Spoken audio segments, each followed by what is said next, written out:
It's the Sean Widmer Podcast. It's a journal by someone that just really doesn't like to write. Okay, I don't know how to classify today's podcast because it's not necessarily the normal podcast. And we'll get into why that is here in just a second. Thank you for tuning in. I appreciate it. Thank you. Let's see. Do we have thank you, first of all, to the Patreons of the Sean Widmer Podcast over at patreon.com/Sean Widmer Podcast. Keeping the lights on, keeping this thing going, keeping the podcast happening. Thank you beyond words. If you'd like to become a member, go over there, check it out. You get access to some stuff, including trivia every Tuesday, 21 trivia questions. It's been met with ho-hum review. Some positive, some negative. I really like it. I think I'm doing a video, though, tomorrow. If you're a Patreon member, you get some videos. The last one bombed. Tomorrow's might bomb, might be fun. We'll see. You'll find out if you're a Patreon member. Thank you for being a part of that. We kicked the podcast off with the 5-star reviews on iTunes. Our shout out to the people who have left 5-star reviews. There are none. There are none this time. So we're just, in a stalemate there, which means I get to choose the shout out. Shout out to Andrew Dresbach for downloading Marco Polo. And he and I have been in touch the last couple weeks. It's been very fun catching up with him. He's in a 3-on-3 league at Dick Al's Shoot 360. And it's not a 3-on-3 league, just a 3-point shooting league. Andrew's one of the best 3-point shooters I've ever met in my life. He's doing a 3-point shooting league up at Dick Al's place, which is cool. I'm excited to hear more about it. But shout out to Andrew. Thanks for getting Marco Polo, Drew, and it's been fun to be able to talk to you on a fairly regular basis. I really appreciate that. Okay, so I mentioned today's podcast a little bit different. I don't even think there will be a Kelly's What Are You Into? I don't even know how to describe what today's is. It's more of just kind of a look back at life. Is there a reason to it? Sort of. But it's kind of a look back at life and a look forward to life podcast. And maybe if you are somebody who's a parent, you can start to, maybe it'll make you think about something that you can do for your kids. I don't know. Maybe not. Maybe you'll just say, what a dumb podcast. And then you can comment on it. You can always leave a comment over at seanslife.com. And I love when we get the, hey, that was a great episode. Or, hey, that episode sucked chunks. I'm fine either way. But today, you're not going to get hot takes, right? You're not going to get, there's not going to be anything about Caleb Williams and the fact that I'm firmly planted on his bandwagon. And I want the jersey. I want the jersey. I want everything to do with Caleb Williams. There's going to be nothing on that. There's not going to be anything on today's podcast about the WNBA and how that is right now set. There's not going to be anything on this. So don't worry. I'm not going to talk about the fact that that is a good product. That could be a great product that for us basketball junkies could lead to year-round basketball if only they could stay out of their way as they get more and more petty. As if they already weren't petty enough to kick the season off with the end of the women's season and the old guard not getting into Caitlin Clark, then a bunch of the new girls being mad at her, then a bunch of the regular girls being mad at her, and the best thing the sport's got going for it is bogged down by all the chaos around it when the product is really good right now. I'm not going to talk about that today. We're not going to talk about how the Tottenham Hotspurs, my favorite EPL team, dropped the ball this weekend or dropped the ball Monday and lost to a team that just got promoted back into the Premier League. And they didn't lose. They tied, which felt like a loss because you're supposed to win that game handily. So we're not going to talk about that today. There's not going to be anything on how I wish Noah Lyles could play for a different country for the Olympics moving forward.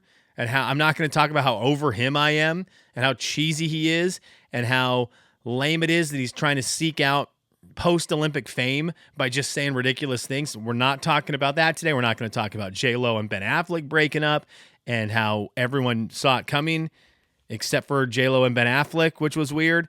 Nothing on those things today. We're not doing hot takes today. No opinion stuff.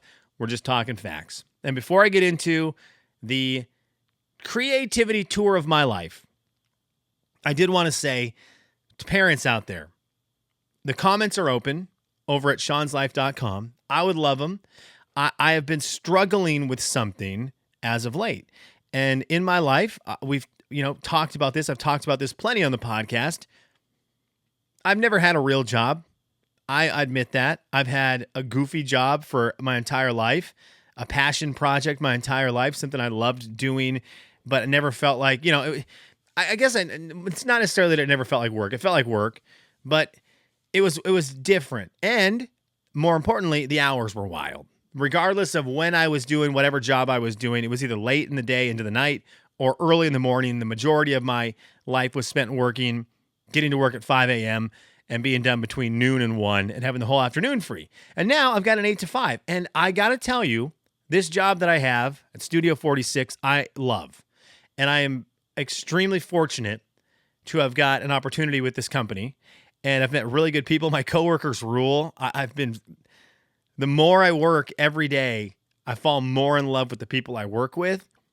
And it's what an opportunity it's been. What a great team it's been. And it fires me up every day to go to work and see the Jakes, the Ians, the Renners, the Landers and Lanny. That's tough right there, right? The John Tylers, the Marys, like just the whole squad. It's been awesome to like go to work and be excited to see everyone and be excited to be in that building. I'm loving it. But it's been weird getting to work at 8 o'clock, leaving my house at 7:30 and getting home at 5 o'clock and missing an entire day of my 4-year-old and my 2-year-old. And I know I have a baby, but Woods has no clue. And opening that door at 5 o'clock and hearing 2 kids running to the front door as fast as possible to give me a big hug and tell me about everything I missed during the day. And then being there at night for the chaos that is dinner and getting done with dinner and then having this small window after dinner where I have now some time available between dinner and bath time to play, but being totally drained and trying to muster up the energy to play Fort or play Hot Wheels or play monster trucks or do an art project, whatever it is, and being extremely exhausted, but knowing that I would love to give my kids that time and then not necessarily always being able to do it. And then, get the kids to bed and they're in bed and I suddenly sit down for a moment and catch my breath and I go, oh, I wish I could redo 6 to 7 tonight. Oh, I wish I could redo that. I could have given more time to Olivia. I could have given more attention. It's been a real big struggle for me these last couple of weeks.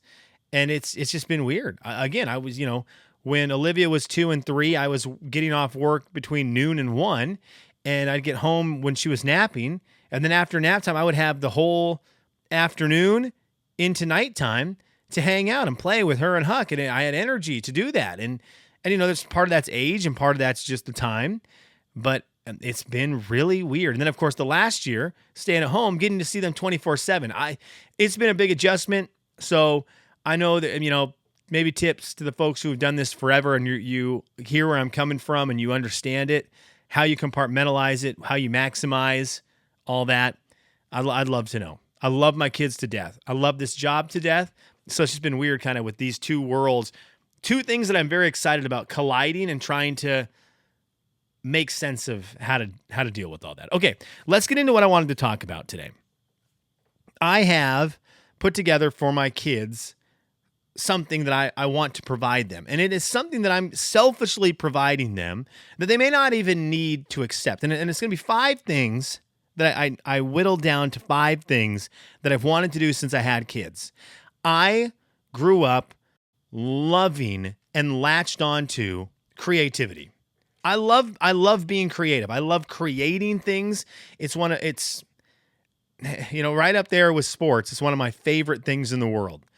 And I've loved it since a very young age. And I look at my kids and I go, I've got 3 of them. I do not know what they're going to be into. I'm not going to try to force them to be into anything. Am I maybe going to persuade a little bit? Absolutely. And that's why I've collected like 5 things that I remember through my life from the world of creativity that at some point I want to at least roll out there for them to see if they like it. Because there are things that I like. So for two things, one, I think there are things that really help in the world of creativity. They help for me. And 2, if my kids latch on to any of these, they're things that I love. And I would love to sit down as their parent and as their friend and do these things with them. So let me run them down. I got 5 things that I would love to let them try. And the reason I bring this up is that the final piece that I've been looking for years has clicked in. So now I have the 5. I'm excited about this. So number 1, Legos. I think Legos, if you are the parent of a creative, I think Legos are so expensive, but are so huge in the mind of a kid when it comes to creativity. I adored my Legos. As a kid who was creative, I adored my Legos.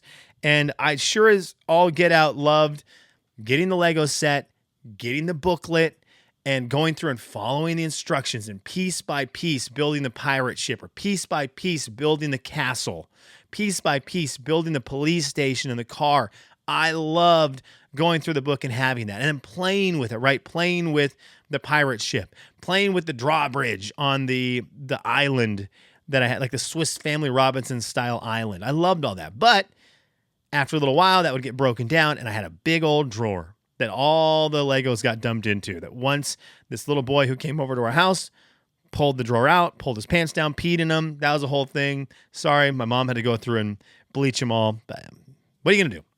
I had this big drawer, though. And when all the pieces were in there, right now that I wasn't taking them out and using those books anymore, I had a whole blank canvas in this box or in this drawer where I could build anything. Because I knew that these pieces once built a police car. I knew that these pieces once built a rocket ship. I knew that these pieces once built a Wild West setting. So the capability was there, but now I could build it however I wanted. Oh, I want to do like a haunted house? Sure, I've got pieces that built a house, so I obviously know I can do it, but now how can I make it my own? And for me, Legos were huge growing up. I played with them like crazy all the time, and I remember making cool things and then taking all the characters and fighting them, or playing like, neighborhood, like angry games of war, friendly games of friendship between different characters, sporting events. I'd build a stadium and play like a baseball game in the stadium. Legos were huge for me. So slowly building up a Lego collection for the kids. It's the most expensive. They're ridiculously expensive. Even going to a yard sale and trying to find Legos and bags, it's so expensive. But it is something that slowly you put together. You just kind of slowly put it together. So hopefully by the time, Olivia's 6 and then Huck's 4, we start getting into like, let's start building Lego things. So Legos. Another thing I loved that I want to make sure my kids have the option to do is make games. I loved making board games. And to do this, I've kind of let my daughter play some very basic games, like a Chutes and Ladder style game. Sorry to an extent, but I grew up making games. I grew up since I was tiny. In fact, second grade is the very first time I remember getting in trouble in class. In third grade, I got in trouble because I drew a butt with poop coming out of it, and I wrote poop. I think I wrote poop butt pee on it, and that was the password to like the poop mountain that I had drawn. And Mr. Gertson found it, and I got in big trouble for that. So that was bigger trouble. But in second grade, I remember Mrs. Nicely, who was so sweet, so nice. She got me in trouble and took my paper away for the day, and I wasn't allowed to use the writing stuff or the paper because I would sit at my desk and I would draw what looked like a map. Maybe it would look like the shape of a snail or the shape of a tree. And it was just simply a playing board with little squares that would go around in the shape of a tree. And then, it was like back 1, forward 3, ooh, pitfall, like lose a turn. And I would just make these boards where you just roll a dice and go around the board and first one to the finish line won. And I do that nonstop in second grade, third grade when I wasn't drawing poop mountain, poop butt pee as password. Like when I wasn't doing that, I was drawing these things. In fifth grade, I remember I made a game. I didn't get in trouble for this in Mr. Peterson's class. We must have had a moment. It was either Mr. Peterson or Mr. Beefus. And we had enough free time. I made a game in a notebook where the goal was to get from the first page of the notebook to the last page of the notebook. And you would follow again. I was love just making a good old fashioned Chutes and Ladders, Candyland better description, Candyland style board where you start on start, roll dice to get through to the end. And this one had all these pages in the notebook, and you would land on spots that would be like, take a risk. And it was like, if you roll the dice and it's a 1, 2, 3, 4, or 5, go back a page. But if it's a 6, you have to go to page 12 or whatever. And it was, you try to get from one part, and I made little pieces that had sticky tack on the back so you could play against someone, and you would both be on different pages, but your character would be stuck to that page or whatever square you're on. And there's all sorts of things. But I remember making a whole notebook of that. Micah Huffman and I was it eighth grade or seventh or eighth grade, we made Cartoonopoly, and we made just Monopoly, but we used Pogs as the currency.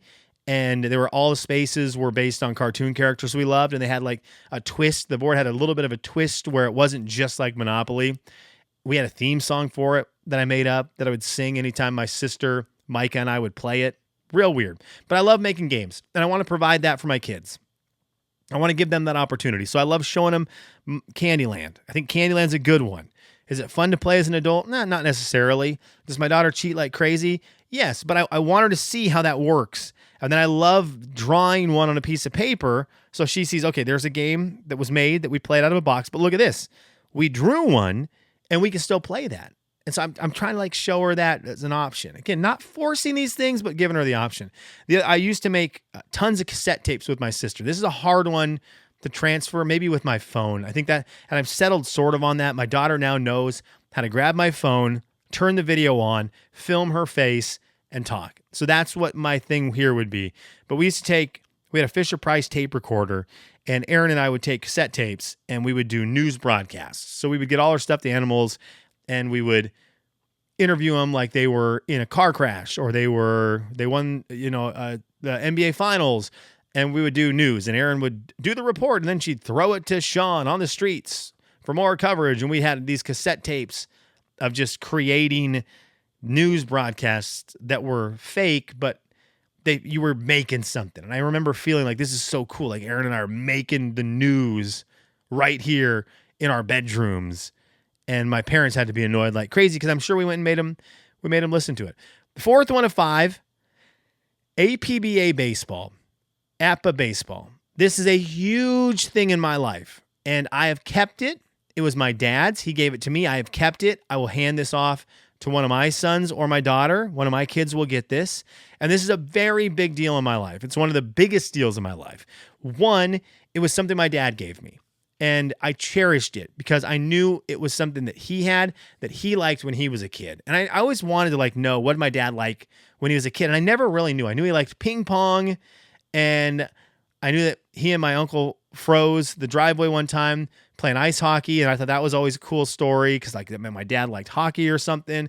And then I knew he handed me APBA baseball, which means he liked that as a kid. So it was really important. But it's a game where you have all these cards, these little cards that have real players written on them, and you roll dice, and you've got a pitcher, the other team's got a pitcher, you've got hitters, you roll dice, and on their card, you see what that number correlates to, and there's these big boards that say outcomes. So, I rolled a 45. Oh, now you have to go to the board. There's a runner on first base. We go to the board that has what is a 45 on runner on first base. Fly out left field, runner does not advance. All right, we got one out. And you can play these games against somebody else, and it's really fun. But what I would do, going back to the cassette tapes, I would set up an entire season. I would do a whole draft. I'd draft 30 teams, and I would make a season schedule where everyone played every team one time, and I would play these games out on a whole Saturday. I'd play as many as I could, and I would keep box score. And I'd play 6-inning games, and I'd do play-by-play for all these games. And so there was cassette tapes floating around of me doing play-by-play of these games and talking about the players and making up stories of background information about them and how they came up to play baseball and then how the at-bat looked and talk about the crowd and talk about the season overall and stats and injuries and all that stuff. And I would do this for an entire Saturday, all Sunday afternoon. I would just sit there on my floor in my bedroom and just play APBA baseball by myself and keep track of everything. And that was a huge deal for me. And that was really what got my brain into wanting to ever do any kind of sports commentary, which I'm very lucky. I got to call in my lifetime. I've got to call baseball games.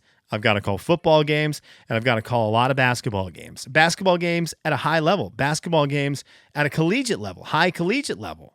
And so that was really cool start and an eye-opener that is something that I liked and I wanted to do. And again, for the creative. And the last one was something I didn't have, but I talked about it on Monday, and it came in the mail. And if you're watching on YouTube, you see that it's here now. The eBay order made it, even though it was going to get sent to the wrong place. Star Wars role-playing game. The year is 1997. It is Christmas time, 1997, and Grandma Coral has bought me Star Wars, the role-playing game. This book right here that I'm holding. And I remember just being like, what is this? What is this? I love Star Wars. And that's Grandma got it for me because I love Star Wars and I love games. So my grandma sees the word Star Wars on a book and sees the word game. It says it right on the front cover. You can see it if you're on YouTube. That says Star Wars and that says game. All right. Grandma knows her grandson, things I like. So she gets it for me. But this intrigued me more than anything that I had gotten in a very long time in my life. And maybe more than anything I got ever outside of basketball stuff, outside of basketball shoes or basketballs. Those are always like the gold standard for Sean Widmer. Basketball shoes, a basketball, maybe a video game. But outside that, I got this book. And I'll never forget that Christmas, and I'll never forget getting this and realizing what it was. Unfortunately, realizing that role-playing games were nerdy and frowned upon. And somehow, even as a kid in a foreign country, knowing that this is teetering on too nerdy to be cool. And I wanted to be cool. I wanted to be a sports guy. I wanted to be with the jocks. And so this was too nerdy for me. And hiding it in my bedroom, I knew I can tell you right now where I hid it. I hid it in between my mattress and the bed frame. I hid this book there. Like, I look back and go, why? No one cared. Like, my parents didn't care. But I always wondered, like, what if Kenny Beefus came over and saw this? Right? What if Michael Belch came over and saw this book? Micah Huffman, would he still be my friend? It's so bad to think about. But I would take this book at night and I would just devour it. And it's just a role-playing game, right? It has all the rules to play a fictional Star Wars game. So get your friends together. They make their character. Oh, you want to be a character like Han Solo, and someone else wants to be a character like Princess Leia. And then another person, I was always intrigued with this. Another person is the game master, is what it says in here. And they make up a story in the Star Wars world that they will let you characters, your friends, who never knew I had the book because it was hidden under my bed. But I would dream about Micah and Kenny being bounty hunters. And I would make up this big fictional game that they would get to play in. And I would say, here's the situation. Here's where you find yourself. What do you do? And they're going to go talk to this guy. So now I'm this guy. So I talk to them and I'm like, okay, well, we got a murder on this planet. And I'm sure the things I were thinking of were so nerdy and so dumb, but to me, it was so real. I was creating. And I remember thinking, like, this is the ultimate in creativity outside of, at the time, like APBA baseball for me, because you are taking nothing and you are giving people a chance to be inside, live and play a game inside of a world that I'm just making up on the fly. And to me, that was the ultimate. So I got this book now. And now I own it again.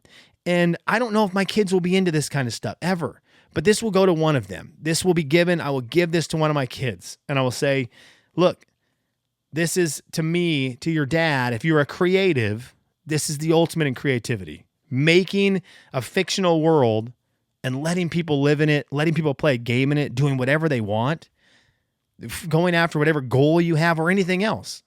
From trying to conquer the universe to just opening a shop where you fix fighter jets, right? Or fighter spaceships. It doesn't matter. That's the beauty of that book to me. So, and it opened up my eyes to all the role playing stuff that I love now. But like, those are 5 things that I'm really passionate about as I hope my kids get into creative. And it's been weird as I get older, right? I'm 42 years old. My life has been consumed by basketball. My life has been consumed by sports. They're my favorite. I love them. I'm getting ready for football to start. We're getting ready for the fantasy draft on next Saturday. Next Saturday night, we've got the, LLCFF fantasy draft. And I'm so excited about it. And I love sports. And my life consumed by it. Playing, watching, loving it. But then there's that side part of me that's creative, that has the love for Legos, the hours sitting on a bedroom floor making things, playing with them, the board games that I would create and desperately want to play with people, and forced my sister to play with me, and always wanted to make a game, led to Tyler, Brandon, and I creating a card game called Eject that unfortunately made it to a final stage of having the product and then ending there for now. I don't know that we'll ever revisit it, but making a game, the ultimate like creativity maximum. The cassette tapes with Aaron, making those things, making news broadcasts, the APBA baseball game, a game that I'm excited to play with my kids and let them know, look, you can keep the stats. Here's a way to record audio if you want to record your games so you can go back and listen to them. And then the Star Wars role-playing game, any kind of role-playing game where it's maximum creative. I love sports, but I love being creative, and I'm hoping that my kids want to and they can have these things. I told you today's podcast is going to be different, right? It's very much for me. It's my journal. That's a big part of my life. That's a getting to know Sean Widmer segment. The guy behind the love of sports, the love of radio, the love of having fun with friends, going out, having a good time, chatting, all that stuff. Like, this is at my core why I'm doing this right here, right? This is why I do this podcast, because that fills the void I've had since I was in second grade in Mrs. Nicely's class, getting in trouble for drawing board games on a piece of paper. That's what podcasting is. A chance every day, every Monday, Wednesday, Friday, to hit a button that says record and recording what's ever on my brain and trying to create something that I hope somebody out there smiles at, is brought some joy because of, makes someone think, whatever it might be. But it's hopefully something positive. Hopefully something. I know I make it negative and people get irritated, and I've made people mad a lot in the past. Jolene just texted me today and was like, what? You don't like Robin Williams? And I was like, what? And I forgot I mentioned that at the beginning of the year. I'm not a big Robin Williams guy, so I made her mad. Not trying to make people mad. That's the podcast today. Let's do some comments. What do we have in the comments world today? Is there anything? You can always leave your comments over on Spotify. If you're listening on Spotify, you can leave them over at seanslife.com.